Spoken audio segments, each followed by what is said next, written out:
Fundamental का हम लोग क्या देखेंगे आज? ऑब्जेक्टिव देखेंगे।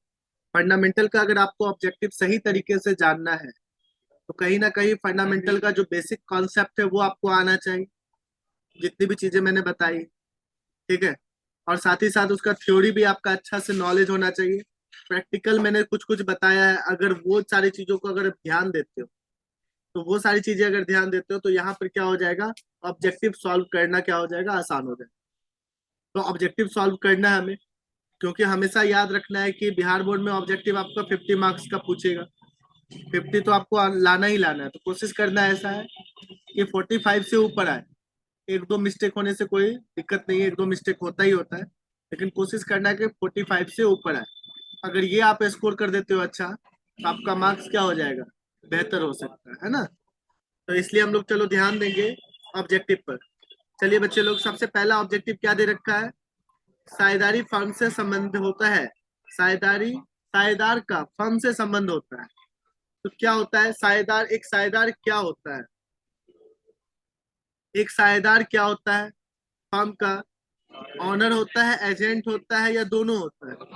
हमेशा याद रखना है वो दोनों होता है। क्लियर है बच्चा? मतलब वो एजेंट की तरह भी काम करता है और ऑनर की तरह भी काम करता है। क्लियर है? मतलब एजेंट क्या होता है, जब वो दूसरे के लिए काम करे। मान लो यहाँ पे तीन पार्टनर है, अब तीनों पार्टनर अगर काम कर रहे हैं, तीनों पार्टनर आपका काम कर रहा है, तो ए अगर अच्छा काम कर रहा है तो इसका फायदा बी और सी को भी मिल रहा है कि नहीं है? तो एक तरीके से ए एजेंट की तरह भी काम कर रहा है, क्योंकि उसका फायदा बाकियों को मिल रहा है, और साथ ही साथ उस पार्टनरशिप फर्म का वो ऑनर भी है, मालिक भी है, हिस्सेदार भी है, तो कहीं ना कहीं वो मालिक भी है। इसलिए इसका आंसर क्या हो जाएगा? नेक्स्ट सेकेंड नंबर क्वेश्चन चलेंगे। साझेदारी स्थापित करने के लिए कम से कम कितने व्यक्ति होने चाहिए, मतलब मिनिमम कितने नंबर मेंबर होने चाहिए? दो। क्योंकि अकेला अगर हो जाए, कम से कम अगर अकेला हो जाए तो सोल प्रोप्राइटरशिप हो जाएगा, पार्टनरशिप तो कभी होगा नहीं। तो पार्टनरशिप होने के लिए मिनिमम एक, मिनिमम दो सॉरी, और मैक्सिमम कितना होना चाहिए? 50। 50 से ज्यादा नहीं होना चाहिए। क्लियर है? थर्ड नंबर क्वेश्चन पे आते हैं। फर्म के लिए साझेदारी के आरोहण पर ब्याज। सबसे पहली बात, कोई भी फर्म है, कोई भी बिजनेस है, और बिजनेसमैन बिजनेस से पैसा निकालता है। जब वो पैसा निकालता है तो ड्राइंग्स कहलाता है, और इस ड्राइंग्स पर बिजनेसमैन को या पार्टनर को इंटरेस्ट देना होता है। किसको देगा ये? फर्म को। तो फर्म के अगर पॉइंट ऑफ व्यू से देखो तो फर्म के लिए वो क्या है? इनकम है। तो उसे कौन सा आंसर हो जाएगा? चलिए, बोल रहा है क्या, साझेदारी अधिनियम किस वर्ष लागू हुआ था, मतलब किस वर्ष उसको चलाए, किस वर्ष से वो स्टार्ट हुआ। हर एक चीज का अपना अपना एक रूल है, रेगुलेशन है। जैसे इंडियन कंपनी एक्ट 1956 था, अब वो अमेंडमेंट होके 2013 आ गया। उसी तरीके से आपने 11th में पढ़ा होगा बच्चे लोग, जैसे क्या है कि ये कोऑपरेटिव सोसाइटी एक्ट 1912 था। ठीक है, उसी तरीके से यहाँ पे साझेदारी का भी अपना रूल रेगुलेशन बनाया गया, नियम बनाया गया, 1932 से बनाया गया। इसलिए इसका नियम भी, इसको नाम भी इसी तरीके से बोलते हैं। क्या कहते हैं? Indian partnership act 1932।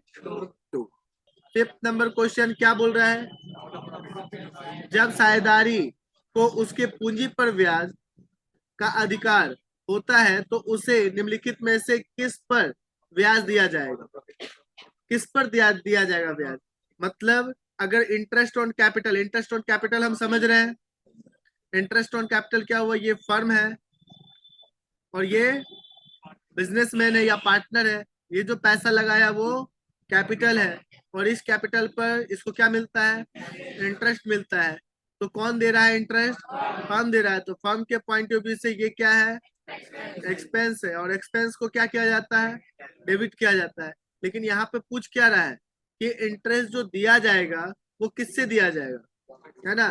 प्रॉफिट से दिया जाएगा, कैपिटल से दिया जाएगा, या दोनों में से, या इनमें से कोई नहीं। सबसे पहली बात होती है क्या कि जब भी हम लोग देखोगे, आप बताओ हम लोग कहाँ पे इंटरेस्ट ऑन कैपिटल कहाँ डालते हैं? पीएल अप्रोप्रिएशन में। तो पीएल अप्रोप्रिएशन में डालते हैं, इसका मतलब क्या हुआ, वो प्रॉफिट से काट कर दे रहा है।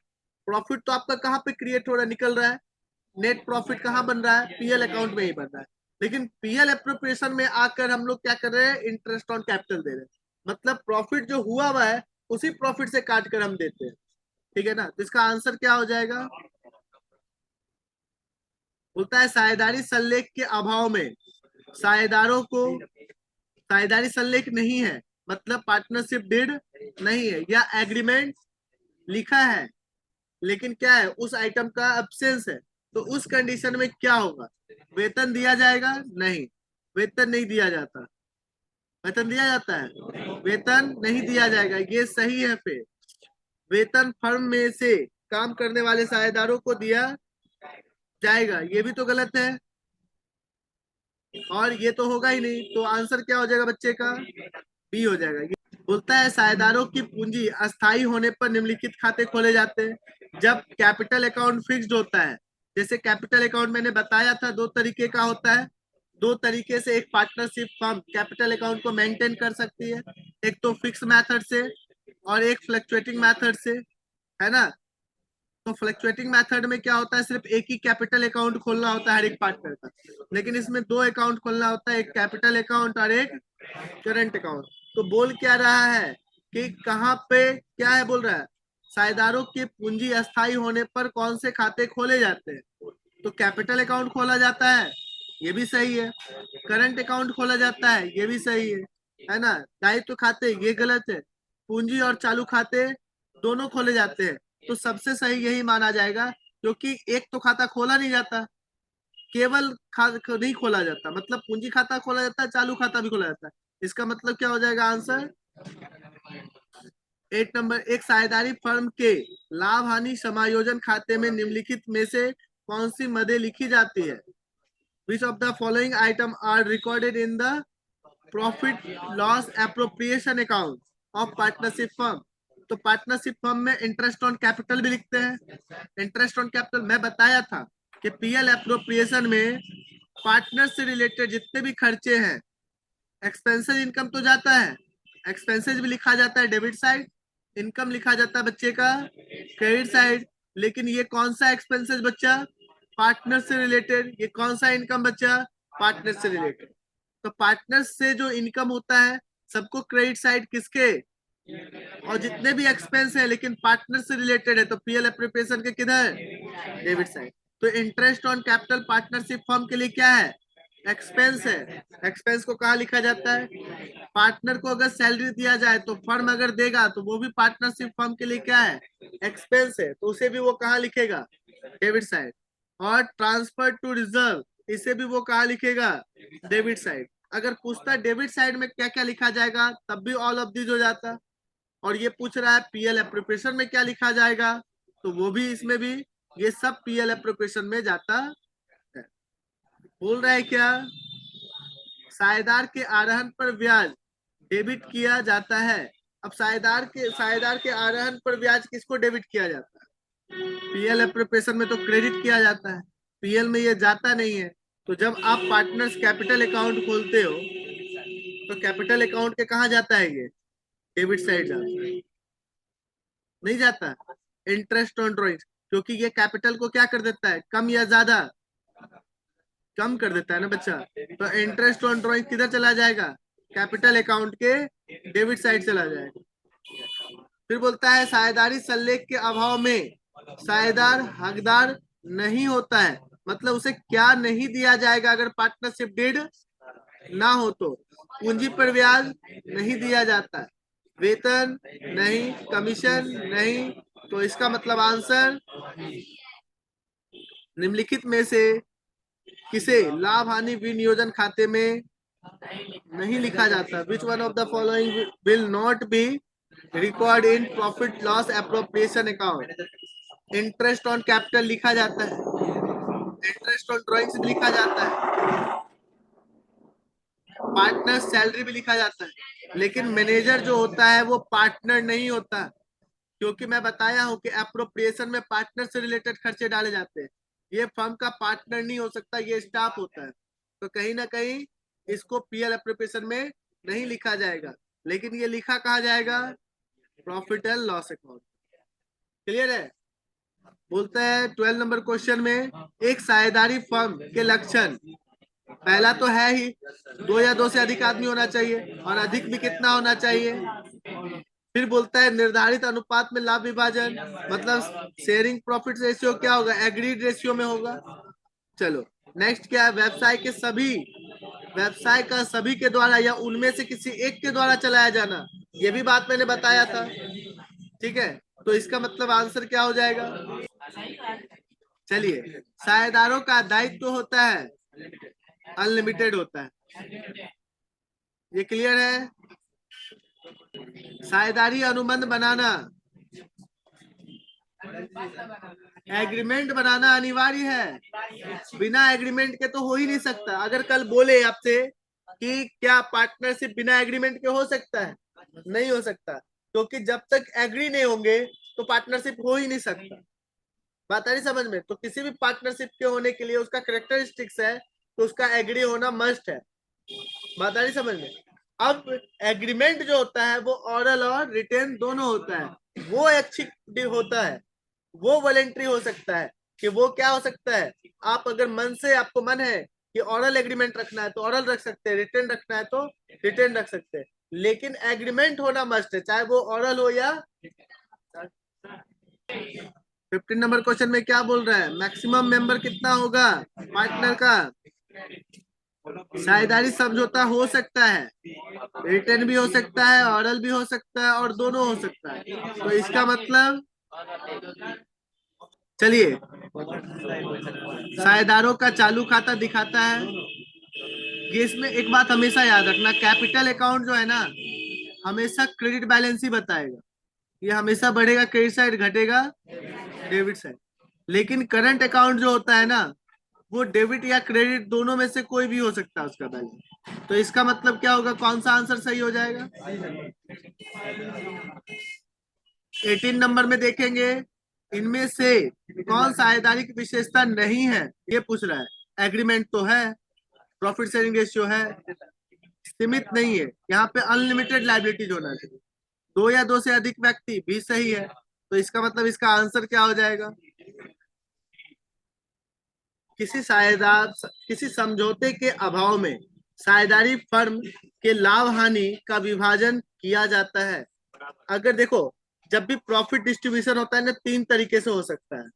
एक तो क्या हो सकता है, इक्वली हो सकता है अगर कुछ ना बोल रहा हो। एक होता है गिवन रेशियो, जो आपको रेशियो दे रखा हो वो वाला रेशियो में। और एक होता है कैपिटल रेशियो में, है ना बच्चा। 3 तरीके से आपका प्रॉफिट डिस्ट्रीब्यूशन होता है। लेकिन अगर कुछ ना बोले तो आप क्या मानोगे, इक्वली, बराबर। गिवन रेशियो मतलब जो रेशियो दे रखा है उस रेशियो, और कैपिटल रेशियो मतलब पूंजी अनुपात, है ना बच्चा। तो तीनों सही है, तीनों में डिस्ट्रीब्यूट होता है, लेकिन कुछ ना बोले तो उस कंडीशन में किस में बटेगा। तो आंसर क्या हो जाएगा बाबू का। चलो 20 नंबर में देखते हैं, लाभ हानि नियोजन खाता बनाया जाता है, किस लिए बनाया जाता है। हाँ, मतलब इसका मेन रीजन है क्या, कि विभाज्य लाभ निर्धारित करने के लिए, मतलब किस तरीके से प्रॉफिट को डिस्ट्रीब्यूट किया जाएगा। नेट प्रॉफिट तो कहां से कैलकुलेट किया जाता है, यस। क्लियर है बच्चा। 21 पे आएंगे, बोलता है साझेदारों के द्वारा फर्म को दिए गए अग्रिम पर ब्याज, मतलब interest on advance given to the firm by partner is. सबसे पहली बात होती है क्या, कि एक बात याद रखना, एन अप्रोप्रिएशन का मतलब हो गया जो पीएल अप्रोप्रिएशन में जाता है, ठीक है। और चार्ज मतलब हो गया बाबू का जो पीएल में जाता है। तो मैंने कल बताया था, यहाँ एडवांस का मतलब हो गया लोन, ये याद रखना। लोन की तरह ट्रीट कर रहे हैं, और लोन मैंने बताया था एक क्वेश्चन में बनाकर कि वो किसका आइटम है, पीएल का।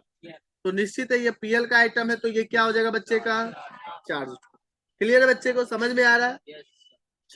22, साझेदारी संलेख को डैश भी कहा जाता है, क्या होगा बच्चे का, आर्टिकल्स ऑफ पार्टनरशिप। अब देखो 23 पे आएंगे, बोलता है फर्म का टोटल एसेट्स कितना है बच्चे का। फर्म का टोटल एसेट जो है कितना दे रखा है, और टोटल आउटसाइड लायबिलिटीज कितना दे रखा है। क्लियर है। तो बोल क्या रहा है, टोटल पार्टनर का जो है ना कैपिटल कितना है। तो हम लोग ये बहुत अच्छे से जानते हैं कि एसेट्स इज इक्वल टू क्या होता है, कैपिटल प्लस लायबिलिटी।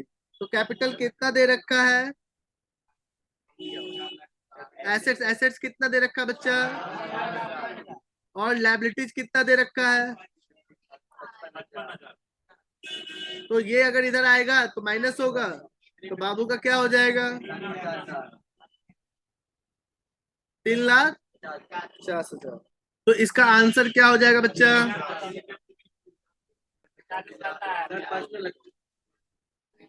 चालू खाता है, करंट अकाउंट क्या है।